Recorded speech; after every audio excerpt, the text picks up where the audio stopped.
We're going to show you how we do some South Jersey crabbing. Get ready to put the boat in Tidal Creek here. Delaware Bay is behind us a couple miles, and just one big giant salt marsh meadow. So we're going to show you how we do it today. Put some crabs in the basket.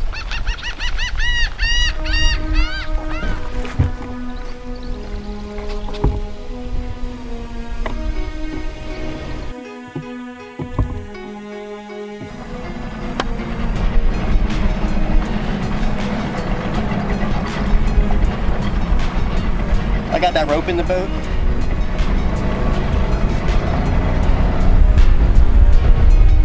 We probably got about a 10-minute, 15-minute boat ride maybe over where we're going to crab at. Okay. Not too bad.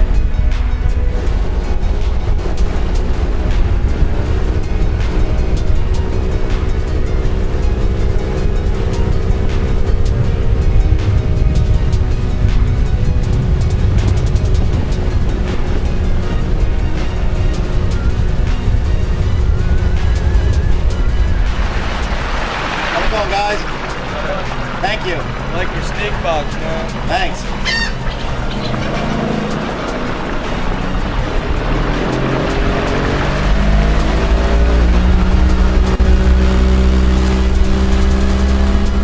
We're building that big cove in them trees up ahead on the other side.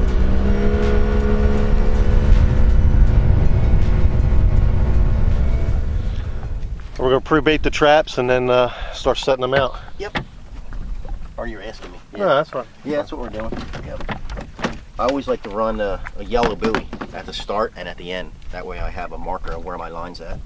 This creek, it's not too imperative because it's pretty much straight, but if you're running multiple creeks, right, different lines, if you know where your start and end is, it's always a good thing. We're going to use some marinated chicken necks for bait today. They work real well in New Jersey tidal creeks, and we're going to be using a little device here called a snood to hold these in. Basically, it is a piece of 1/4-inch fuel line, bungee fuel line, running through a piece of 1/4-inch rubber tubing. You take it, zip it down, and the neck's in there to stay. They're very quick to bait and unbait, and it's important when you're running, you know, sometimes 20, 30 traps to be able to have a quick, efficient way to bait them and unbait them.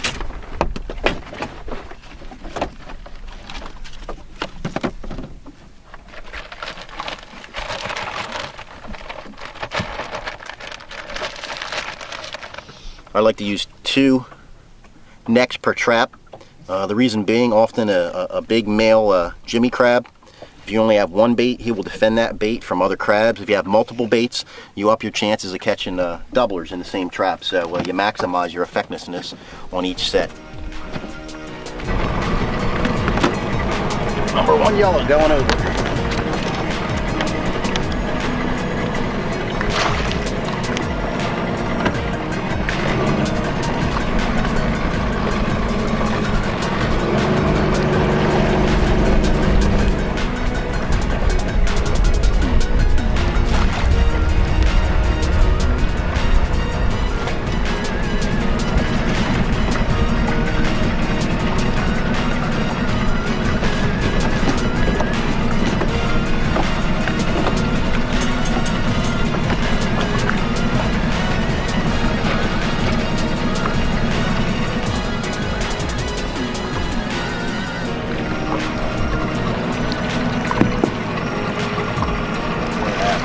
That's a big one right there. Double keepers.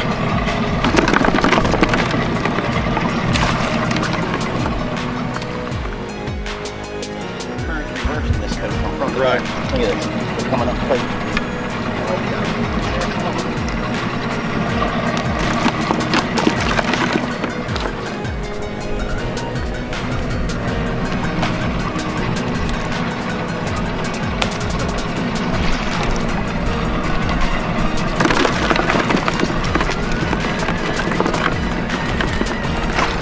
Stacking them up now.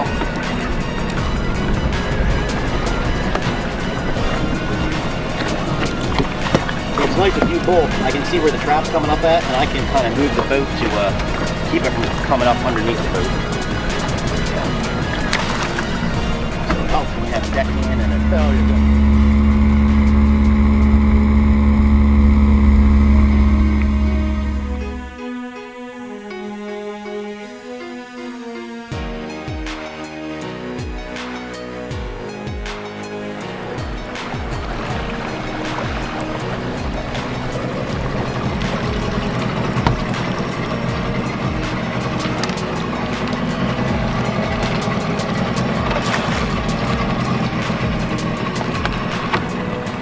tell me when, I'll lift it. Yeah, I'm gonna put this on them, so we're gonna have less escapees if I do that.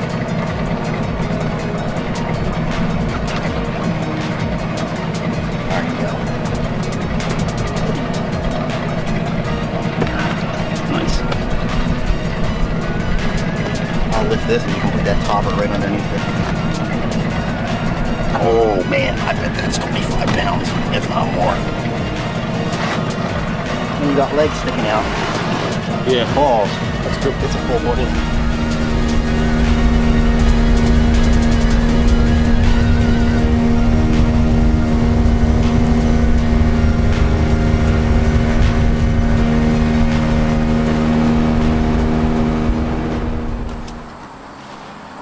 Alright, there's a couple ways to clean these crabs. First, you gotta make sure they're alive. Check every one. And you can put an ice pick at the very point, wiggle it around, it stuns them, or just throw them in a cooler with ice water, slows them down. But check every one, make sure they're alive.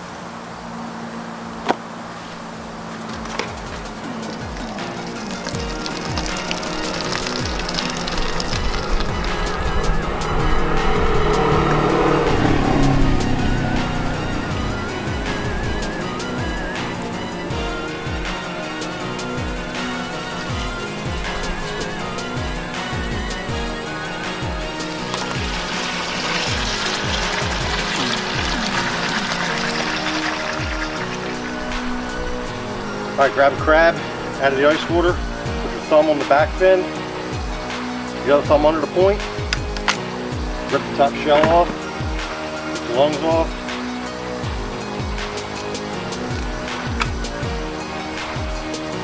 take the belly flap off, and I'll use a hose to spray that out. Some people like them dirty, I like them clean.